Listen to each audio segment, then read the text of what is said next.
That we have at our first DHSPA meeting to introduce our parents to some of the wonderful supports we have for both students and families here at DHS.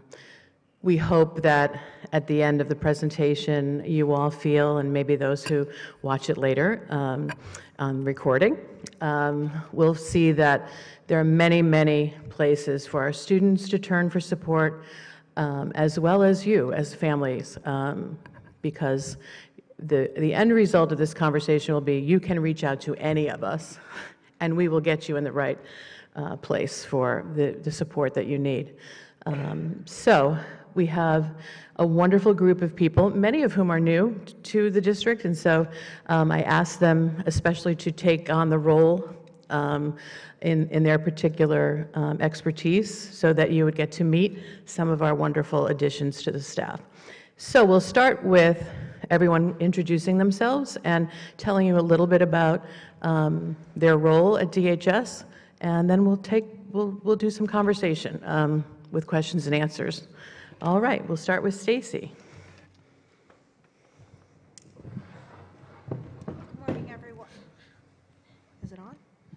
Good morning, everyone. My name is Stacy Shaw. I'm a school psychologist, and I'm specifically working with the 11th graders this year.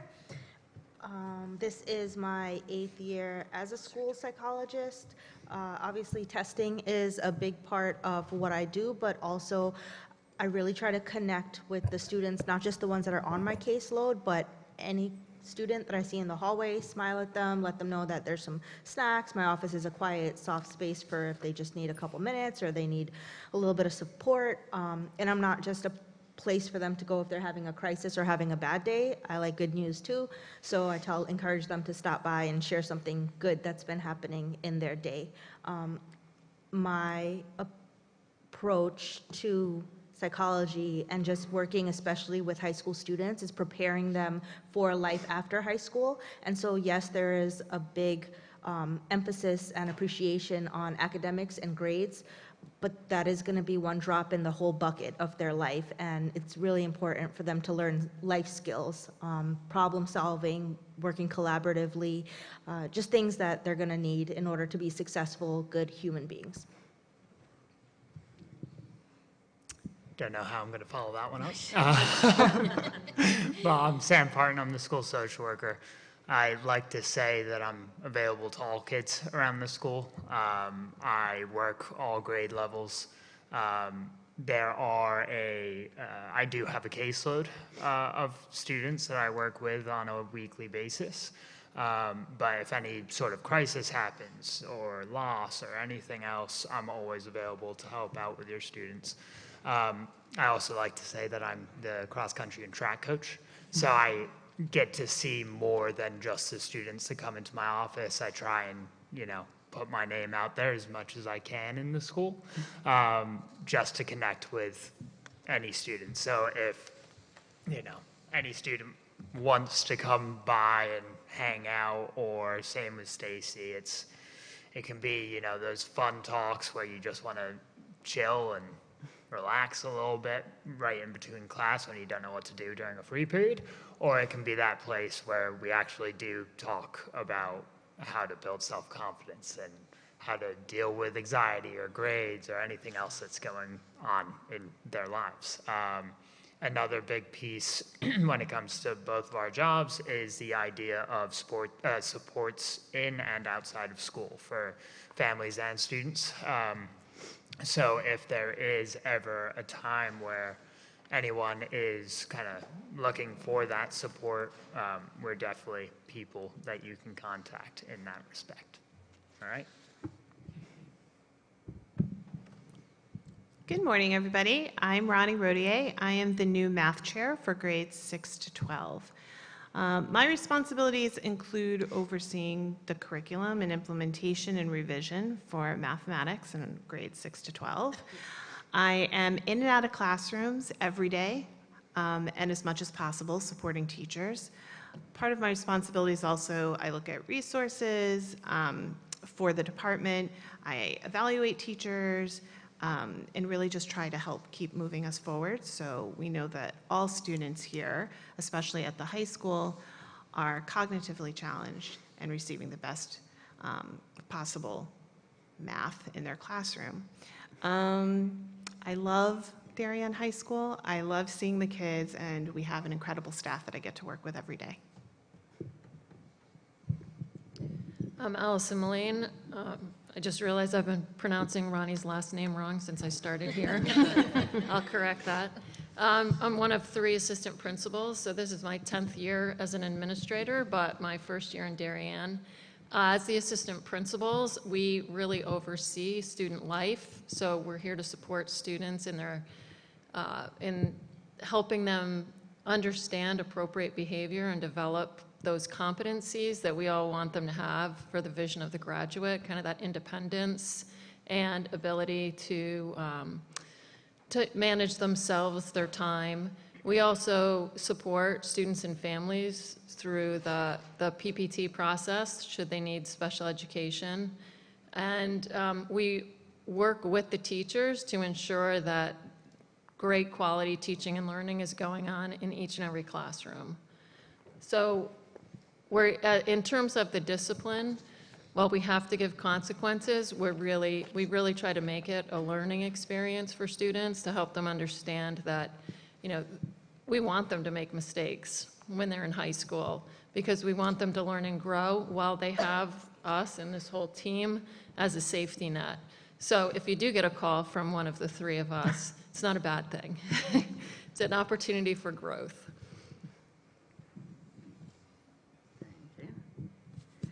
I'm Alicia Dad. I'm the Director of Mental Health. I've been here since March of last year. I actually provide support and services for students, families, staff, liaison with the community pre-K through 12. So some of the things I might do with the staff is professional development, really looking at the integration of curriculum and mental health and really creating an environment that really looks at the total student in terms of where they are physically, emotionally, academically, and how we support our kids just to be well-rounded, mentally well human beings. So that may include, like I said, some professional development. For those of you who were at the activities meetings, we ran a panel of alumni to talk about the transition from high school to college and what that might be like. I also do provide some consultation around direct individual student issues. I'm running some parent workshops on things relating to, you know, what it's like to be a parent in the 21st century and support your child, make healthy decisions, but also keep those lines of communication open.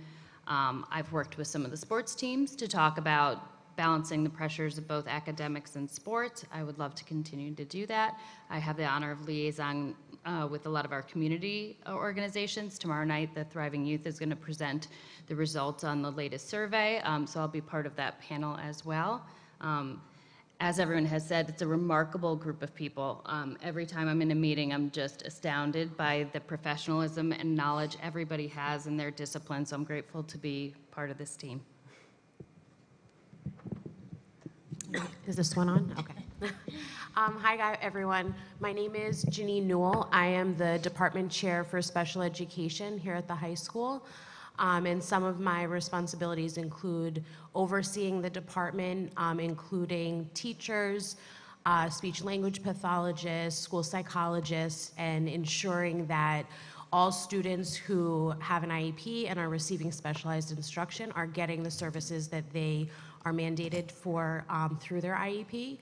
And so, you know, if you ever have questions about services or if you have concerns about, you know, that your child may need services, you can always feel free to reach out to me. If your child already has an IEP, you could also reach out to your case manager. But my job is really to support the teachers and the rest of the team in supporting the students here at Darien High School. So I'm really excited to be part of this team and happy to meet all of you. Good morning. I'm Kathy Oster. I'm the new Director of Counseling, 6th through 12th grade. And so that means that I oversee the school counselors at the middle school and the high school. and we work collaboratively to discuss issues and systems that are impacting students every day. We're working hard to develop a curriculum that guarantees contact with the school counselor and students throughout the year on a variety of topics, managing school, academic success, career and college readiness, life after high school, depending on the grades. We're also working on communications, ongoing communications, to make sure that you as parents of the children know what we're doing and that we're resources in the building.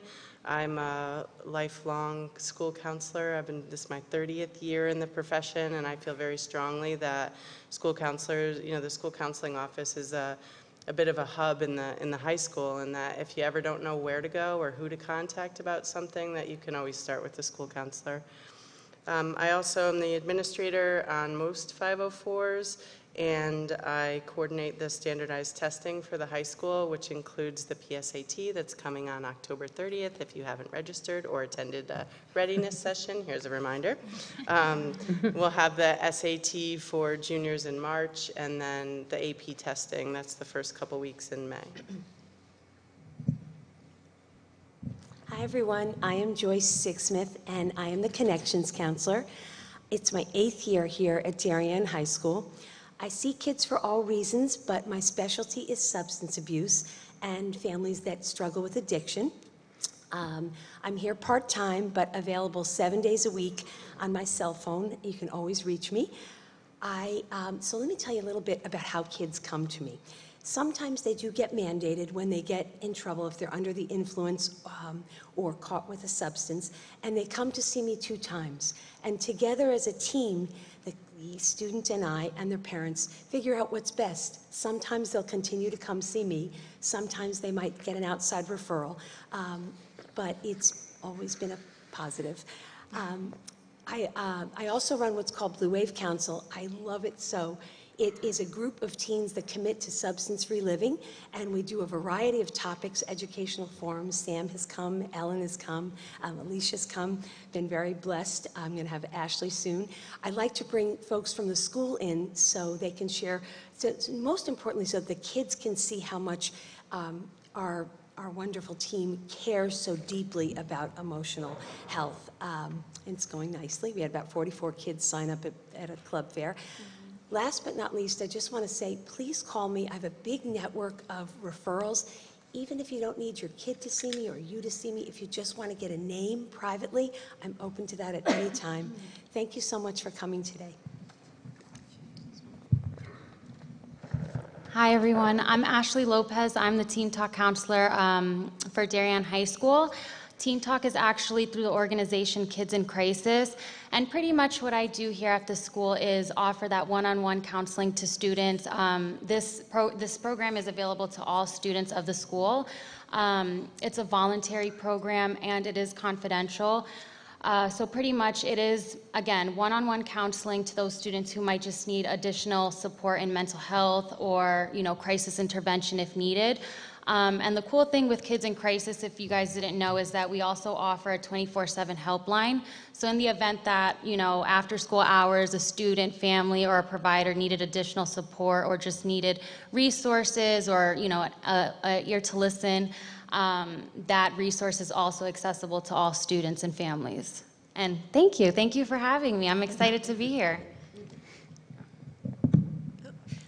Good morning. I'm Judy Phillips. I am your new Wellness Center Coordinator, and I have to applaud and thank you for understanding that your students and staff need a wellness center and creating this position full-time newly this year. Last year, the Wellness Center opened, and it was only open during lunch waves.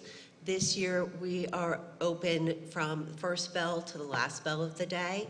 It is an absolute privilege to be able to be in there with the students and the staff that come into the Wellness Center. We do talk about some mental health, social, emotional, but the idea is to destigmatize wellness and not make it only about mental health. We're talking about every aspect of wellness in your child's life, everything from financial wellness to relationships to their own physical health. and everything under the sun. As I said, it's a new position, so it is growing as I learn more about. I'm new to the school system. I was previously with nonprofits, so this is a new role for me, so I'm learning a lot and supported by, as you are very well aware, this amazing staff and administration here at Darien High School. So I look forward to offering more and more programming as time goes on. We did bring in some chicks the other day that you may have heard of, thanks to Dr. Dad. But having the conversations, one of the unique things is I am not a counselor. I am just another adult in their lives for them to feel comfortable and safe with, and it gives them the opportunity for a low barrier of entry at the Wellness Center. So I look forward to sharing more with you a bit later. Hi, I am Officer Brown. I'm the SRO here. My main role, obviously, is school safety. And other than that, much like what Sam said, I'm also a coach, so kids come in and out throughout the day, and they talk about family, school, academics, athletics, anything that's on their mind. I'm just another sounding board. Should something come up that needs to be discovered and talked about more, then I usually refer them to anyone on this panel, and we can dive deeper into it, and I help them find the proper resource. So that's usually what I do. I don't do any investigations here, so that's also important to note. I'm a friendly face for them to come to. I'm kind of the middleman, so I will not be investigating personally any kids here. That's not my job. That's not my role. I'm a friendly face. So I'm here for, should something bad happen in their life inside of school or outside of school, the first time they have an interaction with a police officer, it's not one of the worst days of their life or a negative experience. They've seen someone in uniform that's been friendly that can help them out prior to that incident. So that's really my role here. So thank you, everyone. I think I should add, of course, that our teachers are probably on the very front line of our interaction with our students academically and in getting to know who they are as young people. The changes that we see in our students from 9th grade to 12th grade are, I only can compare it to age 0 to 1. It is that dramatic, and some of you may be experiencing it for the very first time. Some of you may have had this experience before. I think as parents, we all feel privileged that we were living it with our students before we went through it with our own children. It's a very important time in their lives. And so some of the answers that we have to these questions may differ for a 9th grader and a 12th grader in terms of those developmental stages. And so I think people will highlight that. What we really want to make sure is that every young person in our school community has a person. And that may be any of these people, it may be their teachers, it may be their coaches, it may be someone who they interact with in the library, it may be a paraprofessional that is coaching them on a team. We just want to make sure that everyone has that person. I heard someone recently talking about the adults in our children's lives. And it's really, really important in my experience over these years and with my own daughter is we really want to develop those relationships with other adults. It's important in those years when there's some tension between us as parents and our teens, that they have many role models and that they have mentors. It's one of the skills we want them to develop here in high school because when they go off to college, those relationships will be very, very important in terms of their academic life, in terms of their career choices, and the direction, the pathway they choose to take. I think many of us can look back and think we ended up majoring in a particular subject because we made that connection to that teacher who made a difference in our lives. And so these relationships are probably the most important relationships, the most important part, I think, of what we do. We certainly have high academic expectations. We know that, and our teachers value that. But it's also important that we develop these life skills, as many of the people have shared here, and that we help them with balance. There are a lot of expectations, there are a lot of pressures on our young people. It's not unique to our school. And so we really have to help them check that and think about the choices that we're making in terms of their schedules, their days, the number of classes they're taking at high levels, and that they're following passions. Another, I think, quote that I heard from the speaker that we had last year, who's out of Yale. Why am I not remembering his name? Mark Brackett, talked about his classes at Yale when he was here, and he talked about talking with those students about how they felt in their first year of college, and students were highly academic and had done everything right in terms of their preparation. And he talked about, he used a word, manufactured. And he said that that was something they often talked about, that they felt like they had been manufactured to this role. And it was a moment for me where I felt that a little bit of air come out of my lungs, you know, that we've got to be very careful that they don't feel that way, that they're following things that they love, they're choosing things that they love, that they're finding joy. We often hear how well prepared they are when they go to school. It's a very common theme, but we also want them to feel like they have had some balance in this high school life. I think that's something that you'll hear this morning. It can feel like they are just doing everything to prepare for the next step. And we're all guilty of that. Well, we've got to be ready for college. We've got to be ready for college. And I think it's something we have to be careful about how often we're saying that, because we're now, right? This is a normal part of our development. We don't want to spend high school focusing on the next step. We want them to enjoy this period of time and as people have said, make some mistakes, learn from those in this little bit of a cocoon where we can protect them. So I have a few questions, and we'll let the team respond to these, and some may be more directed at certain members of the group, but we'll kind of have a conversation, I think.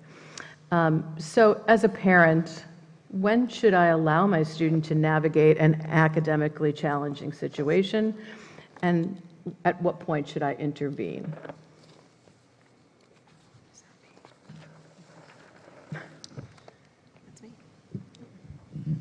Ronnie and I are going to have dueling mics. Hello.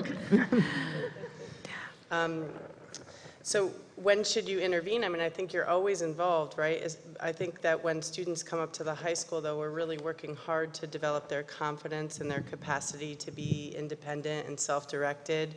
So sometimes your involvement won't look the same as it did when they were younger. You know, we really want the students to communicate with their teachers. I think that that's first and foremost every situation. But that's harder said than done. So, you know, from a school counselor perspective, I would say that we're all here to help them if they want to run the situation by a school counselor, to get some advice on what the first step would be or how they would communicate with the teacher. If it's hard to have a face-to-face conversation, or sometimes we need to let them know, don't go up to the teacher in the middle of class and ask them a question. You know, plan some time to have a conversation if they want to practice or role play. But really, together, all of the adults in the students' lives need to encourage them to address the situation with the teacher. There's not much more I can add to that, other than to say our teachers are open and care about your children. So if there is a concern, the encouragement to just help them to communicate with the teacher really is the first step. If they've communicated with the teacher, or that's the feedback you're receiving, and that they have tried, you can always call the department head. Yeah, or you could reach out to the teacher directly. I mean, I think that I would highlight that Yeah. you know, the teacher's the first line of defense. And then if that doesn't go well, I mean, I think just to highlight, the teachers here, we're all here because we care about children.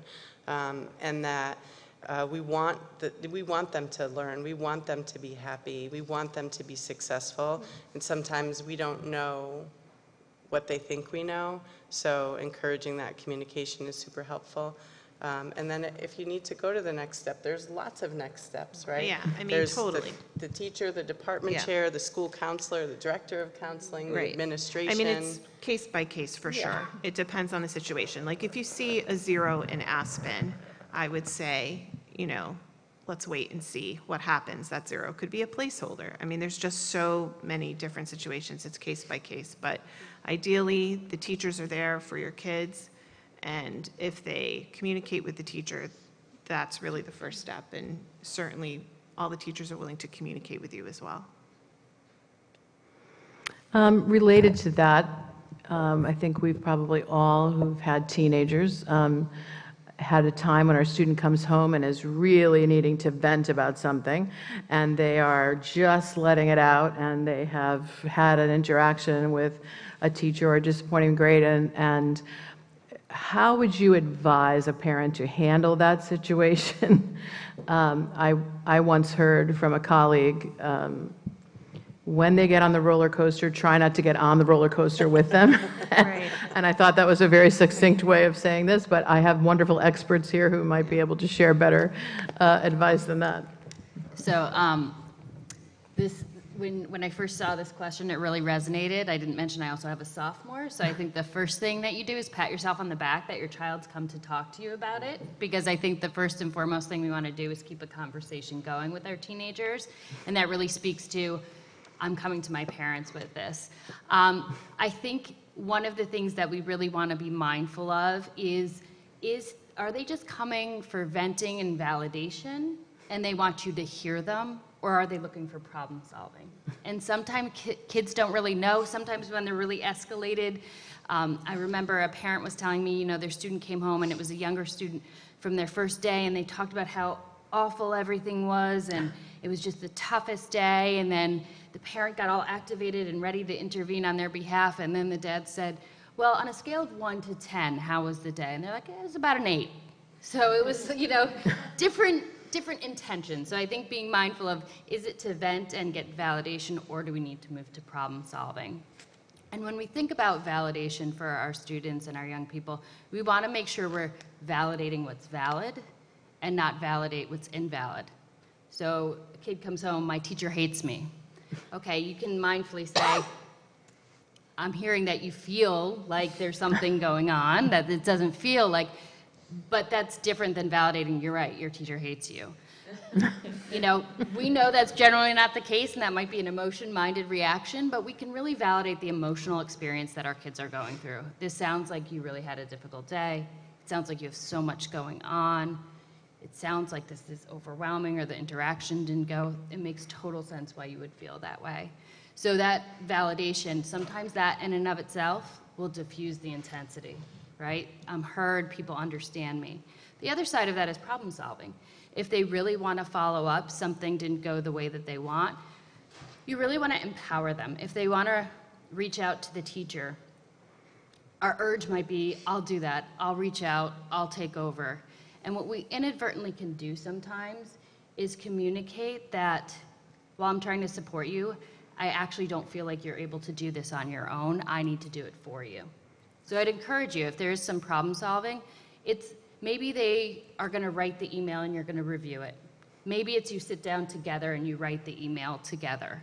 So they're actively part of that problem solving, so when it happens again, they have that kind of schema of, I know how to deal with this. I know what to do. So I think, again, it's about validation and helping them problem solve and just really being there, because at the end you want them to keep coming to you. And we're all doing the best we can in the moment. Sometimes they just need to vent and continue to vent. So, Anyone else for that one?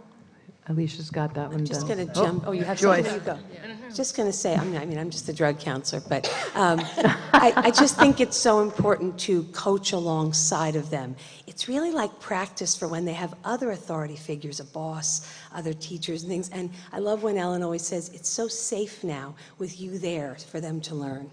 Beautifully said, Alicia. Yay, Alicia. I would just add that sometimes it can be challenging for a student who, to talk to their teacher. It can be intimidating, especially in front of other students, whether they try to do it before school and there's kids in there getting extra help or after school. So if that's a challenge, I would say email actually is the best way to communicate, because even if it's, hey, can I meet with you after school privately for 5 minutes? Teachers will answer their email and get back to the student, and that could also support them.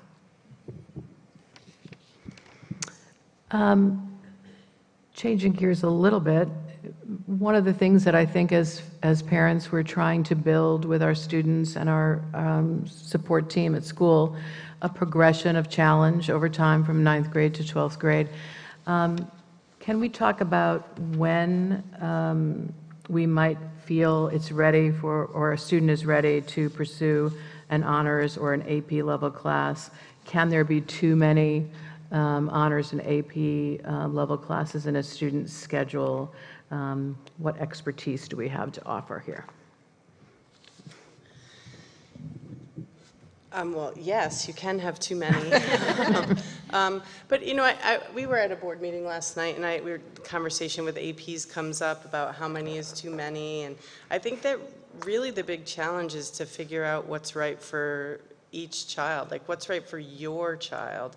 And what's too many for one student might not be too many for another student, and really giving your child permission to be able to say that confidently and not to feel the competition or pressure.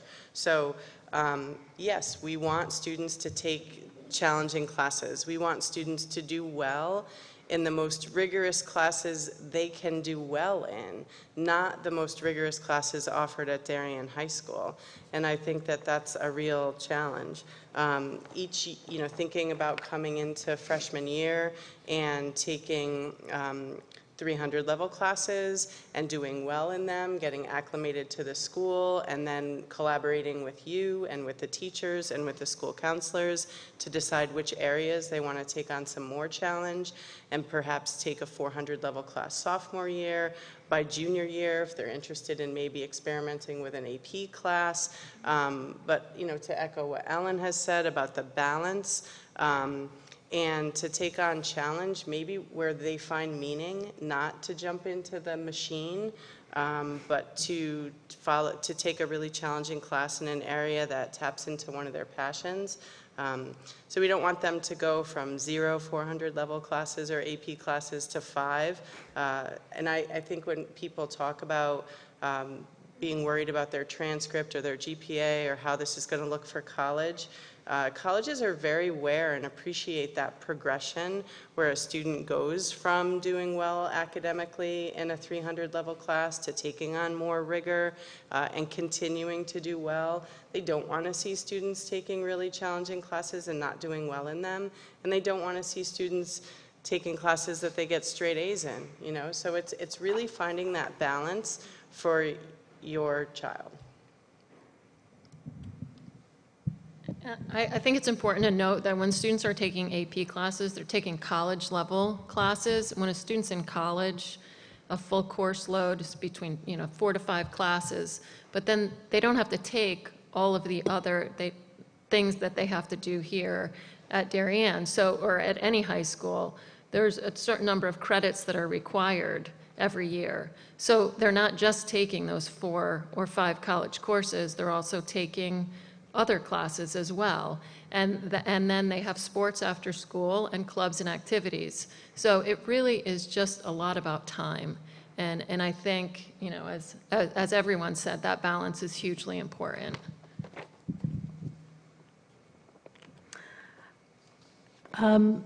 If, as a parent, I'm concerned about my child's social interactions, or maybe that they haven't made friends or they haven't made connections in school to others, where can I turn? How can I seek help and support for my student in that situation?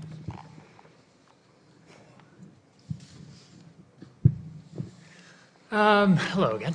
So I think the kind of top 2 resources in my mind when it comes to that answer of I need to contact the school about any sort of situation, but it could be social, it could be academic, it could be whatever it ends up being. The two main resources that I would normally start with is the school counselors and the APs, depending on the situation. Every student has both of those people in their lives, right? Not every student has the psychologist, the social worker that already knows them, already knows their case, whatever it may be. But every student does have those two staff members on their side. So normally I will always say that those are the first people you contact when it comes to that social piece, because depending on what is going on in the student's life, if it is bullying, if it is just that idea that I can't get them into a group setting, whatever it may be, that person can hear you and they can actually start the process if they need to get one of the school social worker, or it's multiple school social workers this year, one of the school social workers or one of the psychologists involved, then by all means, if it is something where it is just talking about clubs they could join, sports they can join, things that might interest them to get them involved with other students a little more. I feel like they are always the best place to start. If your student is already with one of us as well, by all means, you can contact us as well, just to kind of, if it's a vent you need, or just to say, hey, my student talked to me about this last night, could you help them along? By all means, contact us as well. All right. I would just underscore that the approach to supporting the students is so team-focused, and as parents, you guys are a huge part of the team, so when you bring a concern to the AP or to the guidance counselor, they're going to be able to reach out, get some feedback, get some input from the teachers, other adults who the student may have interactions with, and so we can really get a broader picture. Sometimes what you guys see at home is different than what we see at school. The student really tries to hold it together, within the school day, and then you guys see a different perspective. So just, again, reaching out to a point person, the AP or the guidance counselor, and then everybody kind of working together to support the student is the way that I think Darien High School really approaches supporting them socially, academically, in any way, but just really wanting to emphasize that team kind of approach that we have to it. So as a parent, I'm suspecting I've seen some evidence of a substance use problem at home. I'm worried about it. I'm addressing it with my child, but I'm afraid to reach out to the school. We've heard this before, because sometimes parents feel that they may be sharing something with a counselor that could impact the application process or the recommendation letters that follow. And so I'd love the team to speak to that and debunk that feeling, because there's a lot of support here in that situation. Probably Joyce will go on that one first. Kathy, go first. I was just going to jump in about the letter of recommendation. We're school counselors here, and we're here to help students who are in this very, gentle, exciting time in their life, and we recognize that students sometimes make bad choices or choose poor coping strategies, and that's not something that we would ever share in a letter of recommendation unless it was something that in collaboration with you through the junior packet or the student wanted to talk about that as a point of growth. But letters of recommendation they're not, a character analysis. They're a recommendation about a student's attributes and how they're going to continue to go on to be successful. So please don't ever be worried that a school counselor who's helping a student at this time in their life is going to take that information and share it inappropriately in a letter of recommendation. That's not what we would ever do, and I say that confidently. So I have two boys, DJ and Michael, and I've been in the field now, it's like my 42nd year. I don't like to tell people that, right? I think I'm 20.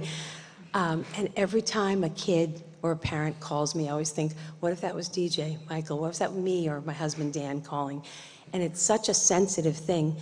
What I love so much about working here is Ellen and the other principals, when they mandate someone to me, I have to report back, yes, they saw me, thank you so much, we're all done, yay, team, okay?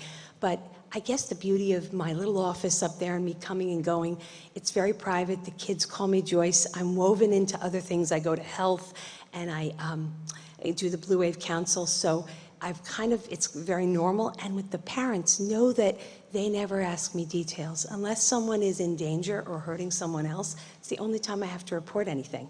So it's such a beautiful thing that it's quite private. And a lot of times parents are calling me at 8 o'clock at night. I don't mind, that's kind of my gift to Darien because I love it so much here. So I want you to all feel so, so safe. I have so many parents that just call me to just say, what do I do? And I might not even see the kid.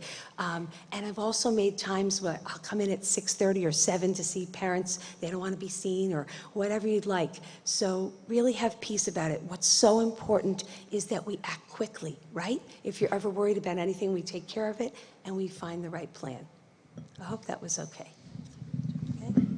I'll touch on this a little bit, just because of the substance part of it. If this comes to my attention, they're never in trouble with me or with the police department at all, so that's the furthest from the truth. My role would be to really get them in touch with Joyce and get their counselor involved and just figure out the best way for that student to get back on a healthy track so they're not impacted negatively in school or outside of school. So it's really just coming up with a plan and a check-in plan for them so we can make them successful. But they're not in trouble for what had happened prior to that brought them to me. Thanks, Bryce. Maybe this is a good time for you to talk a little bit about the Juvenile Review Board and what role that plays. We're very fortunate to have this community partnership in Darien that may protect some of our students who make a first mistake from having to go to court, et cetera. So can you share a little bit about that? Yeah, so the JRB is a diversionary program, so students who get in trouble inside of school, but usually outside of school, instead of getting an infraction, but usually it's a misdemeanor summons, which is a form of an arrest. Instead of getting that and having to go down to Bridgeport, they would come in front of a panel, which is some law enforcement officers, some people in the district, some local members in town, and we'd hear them out. We'd come up with a plan that would help them and help them reflect on what they did to correct their actions, and then there's no record of it. So that's the benefit, so they're not in the system, it doesn't follow them. What we were finding is kids were going to Bridgeport from Darien and New Canaan and the like towns, and either nothing was happening because Bridgeport juvenile court system was used to violent crimes with juveniles or stolen vehicles, and ours just weren't matching up to that, so nothing was happening, or they were getting upset because they were overloaded, and they were giving them kind of a heavy hand. So neither of them was fair to our student. So we joined in with other towns with doing the JRB. Many towns in Fairfield County have this, and it's been a great process to help the kids kind of reflect and grow on from what has happened. Thank you. I think it's important to talk a little bit about disciplinary issues that may arise and what that looks like. Sometimes our students make a poor decision, and there are natural consequences that come along with that. And families are getting a call and may not know what this all means, what will happen next. So perhaps Allison can talk a little bit about what that typically looks like. I always say to families in that it can be a very difficult window of time when we're dealing with disappointment, and sometimes our children have made decisions that they regret, and it's part of the learning process. But often I have found in my 36 years, almost at Darien High School, that the lucky ones get caught. And they do have this moment, and they do have these people, and they do have you to work through those decisions and come out on the other side better prepared for the future. And so I think having that experience, it may not seem like something we're aiming for, obviously, but I think it's important to reflect on that experience so that when they are away from us and independent and waking up to their own alarm clocks every morning and making all of their own decisions, that it's not a dramatic change from 12th grade to the future beyond DHS. So, Allison. Sure. So I think the reality is everybody makes mistakes while they're in high school. Everybody makes mistakes, period. But our kids are going to make mistakes during their 4 years here, some bigger than others, but they are all opportunities for growth. And our approach is really restorative. So we want to work with you and work with your children to help them develop those skills, to have the self-discipline that they need when they go off into college or into the military or the world of work or wherever they're going after Darien High School. So that can look like, it can be challenging. It can involve some consequences that are unpleasant, and it can involve having to reflect in a way that it can be very challenging for students. But ultimately, we want them to learn and to grow and to have integrity, to own up to what they've done and to acknowledge any kind of damage it's done to relationships, whether it's relationship with you as their parent, they've disappointed you, or whether it's relationships with their teachers, if it's something around academic honesty or dishonesty. If it involves substance abuse, obviously we're going to notify you, whatever it is, and we'll look to work together with you. But we might also involve counselors, Joyce or the school counselors or social workers, psychologists, so that it truly is a learning experience. We never want a student to serve a consequence and feel like they were unfairly treated. The punishment needs to be unpleasant if they've done something wrong, but they don't need to feel shamed about it. We want them to feel like maybe a little bit of guilt. A little bit of guilt can be a good thing, but we want them to ultimately end the experience feeling better and having sort of a sense of confidence that if they were to face a situation where they had a decision to make in the future, they would make a better decision. Sometimes families go through family crises, and this may be impacting the children in the home. And we want people to understand that they may also reach out to schools. So can we give some wisdom to families who may be struggling with crises within the home and how we can support their children?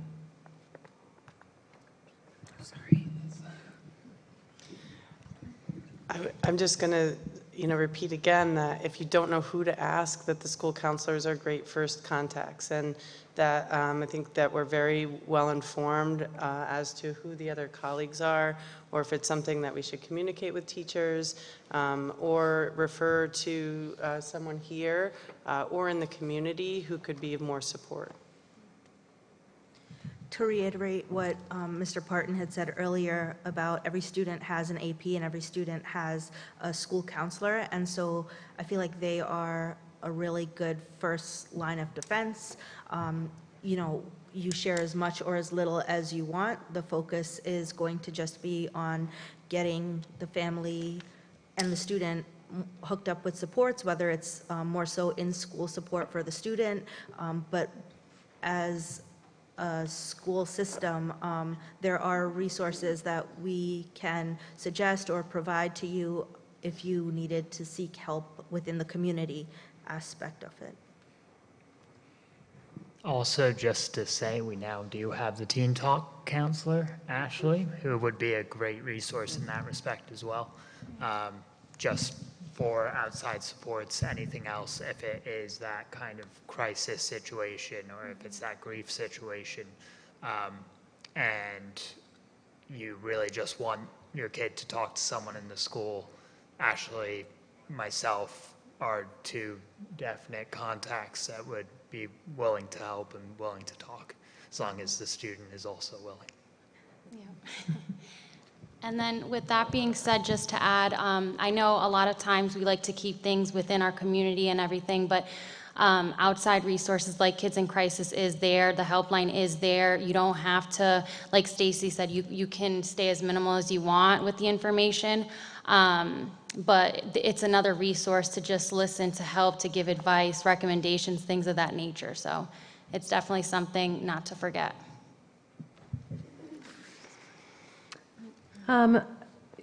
For a parent who may be noticing changes in their teenager at home, and concerns are coming up around those changes, how do we know as parents what is the beginning of perhaps a mental health problem arising in our child, as opposed to the typical teenage angst that we may expect to experience and have our students experience?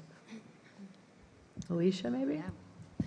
So I think that's such a challenge because in many ways, being a teenager, they often describe it in literature as a time of storm and stress. So it's inherently a time when kids are naturally separating from their parents and finding other resources like peers as those who kind of will influence some of their decisions and choices.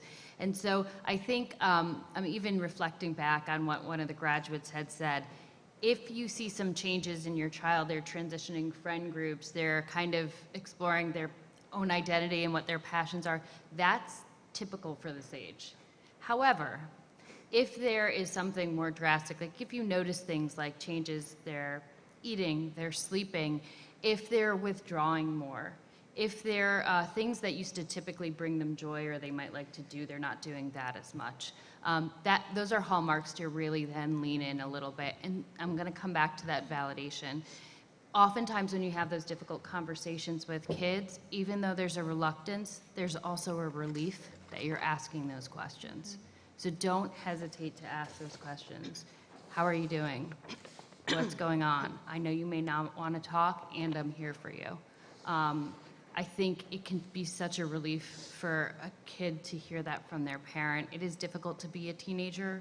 I'm so grateful we did not have technology when I was a teenager. That's another level of management.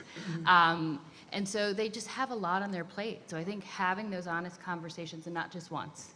I always find, and a few of us have said this, when you're driving with your kid and there's not eye contact and you're both looking forward, that kind of makes it a little easier to have that conversation and ask sometimes. You'd be surprised how much more open they could be in those situations. And then the next step would be helping them if they need additional support. I think that one of the more positive changes I've seen in recent years is how readily students are asking for a therapist or a counselor. And having those conversations and normalizing that taking care of our emotional well-being is a priority too. So getting them hooked up with someone, if not in school, one of these people, we're always happy to give referrals for outside therapists. I'm grateful many families have reached out and said, here, I have a kid, do you have any recommendations? So just having those conversations, validating, and then linking them to whatever support they may need. I just want to jump in on that one real quick as well, because I have, in my interactions with some of the students, seen them having a day, right? And noticing that something may be going on.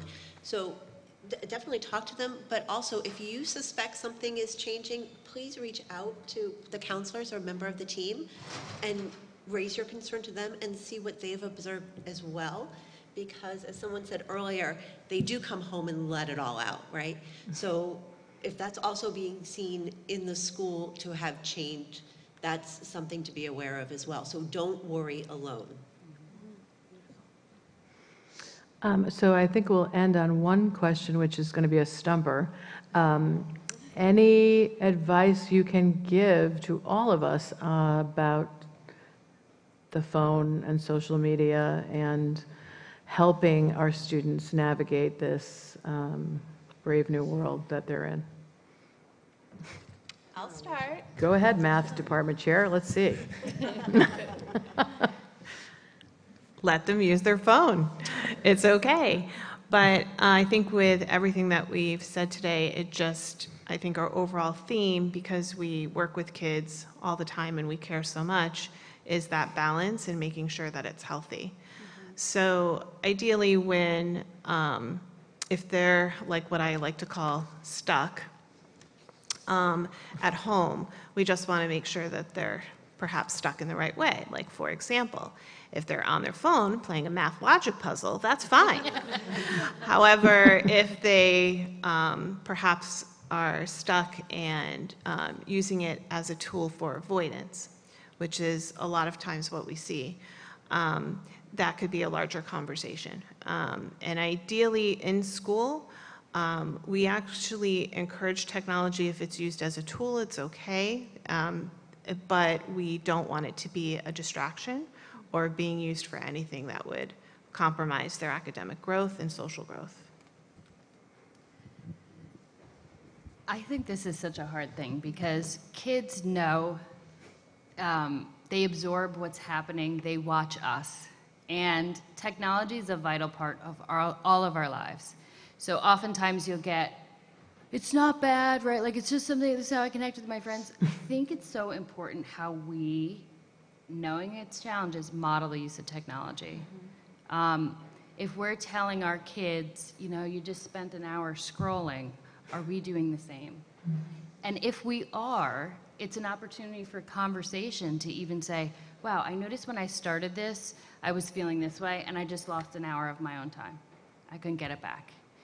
Because what I hear from kids, and either, like, sometimes they do feel like, I don't know where that time just went. And it makes total sense because social media relies on intermittent reinforcement, which is the most powerful influencer of behavior. It's the same mechanism that gambling uses, that, right? So there is a biological disposition to be pulled into some of that social media. So I think it affects us the same way it affects them. So having honest conversations and setting realistic goals. Like, you know, I remember I was working with another school and they said, we're gonna do a 24-hour technology-free space. And the kids hadn't done an hour technology-free space. So it might be, you know what we're gonna try? We're gonna try and put our phones down. I taught a class and not to go too far, but we had a basket called the JOMO basket, which is the Joy of Missing Out basket. So all the kids had to put their phone in the basket so they could fully participate in the class. And one of the kids decided they were gonna turn on the ringers for the entire class. And I said, let's do it. So we left it on, and you could see whenever there was a ding, whenever something happened, the immediate urge to pick it up and look. They've been conditioned, not to be too Pavlovian, but they've been conditioned to respond. So then you also realize what's getting in the way of you not responding? What would be helpful so that you don't feel like you have to respond all of the time? And I think it very much is a tool. When is it being helpful? What's my intention when I'm using my phone, and am I getting closer to that or not? Or am I just grabbing it out of boredom, and now there's an hour where I haven't really created extra positive emotions, I just feel worse or the same. So I think even narrating that for ourselves and our kids and modeling that, because to be so judgmental around it, I know during the pandemic, some technology kept my kid connected, right? So we have to also realize that there's pros and cons. So I think just honoring the function of what it is, using it effectively for school. There's great resources out there. It's a complicated conversation for sure. I'm going to touch on this. I would say a majority of our juvenile issues are surrounded around social media, Snapchat, TikTok, Instagram, and that's not specific to DHS. It's juvenile across the board and multiple towns as well. So it's not specific to Darien either. I would just recommend that maybe looking at your child's phone once in a while is a good idea, and if you feel uncomfortable with that, there's guides on each platform's website that shows how you can monitor what they're doing. You can look at who their friends are, who they're talking to make sure they're not friending someone from a long distance away, because we've had issues with that as well. So just go on those websites of those apps, and there's parents' guides for each app of what you can do to help keep your child safe. So I would just recommend that as well. Well, thank you all for being here this morning. Thank you to our team. I hope you've gotten a flavor of how dedicated they are and that they are here for all of you and also for your children. And we thank you for being here, and we hope to see more of you this year. Thank you, everyone.